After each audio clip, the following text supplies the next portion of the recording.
మనం వెజిటేబుల్ మార్కెట్కి వెళ్ళినప్పుడు మనం ఏం చేస్తామంటే కూరగాయలు కొనేటప్పుడు మనం అన్నీ కూడా మంచి మంచి కూరగాయలే మనం కొనుక్కుంటాము. వంకాయలు కావాలంటే వంకాయలు మంచి వంకాయలు ఏరి అది పనిగా మనం తీసుకొచ్చుకుంటాం ఇంటికి. టమాటాలు కావాలన్నా మంచి టమాటాలనే మనం ఏరుకొని మనం తెచ్చుకుంటాము. అదేవిధంగా అన్ని కూరగాయలు కూడా మనం మంచి కూరగాయలనే మనం ఎన్నుకొని మనం తీసుకొచ్చుకుంటాం మన ఇంటికి. అదేవిధంగా మనం ఏదైనా మనం ఏదైనా జాబ్ కొరకు మనం కంపెనీకి వెళ్ళినప్పుడు వాళ్ళు పోగానే మనకు జాబ్స్ ఇరండి, మనల్ని చూస్తారు. వాళ్ళు మన క్యారెక్టర్ ఎలా ఉంది, మనం ఎట్లా ఉన్నాము, మన బ్యాక్గ్రౌండ్, మన తల్లిదండ్రుల బ్యాక్గ్రౌండ్ ఏంది అనేది. మనం నీతిమంతులుగా ఉంటే మన క్యారెక్టర్ మంచిగా ఉంటే వాళ్ళు తప్పకుండా మన మార్క్స్ మంచిగా వస్తే జాబ్ తప్పకుండా ఇస్తారు.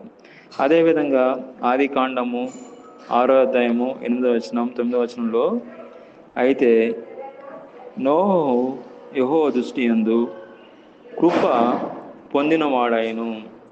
ఆది కాండము 6వ అధ్యాయం 9వ వచనంలో నోహు గురించి సంగతులు ఇవే. నోహు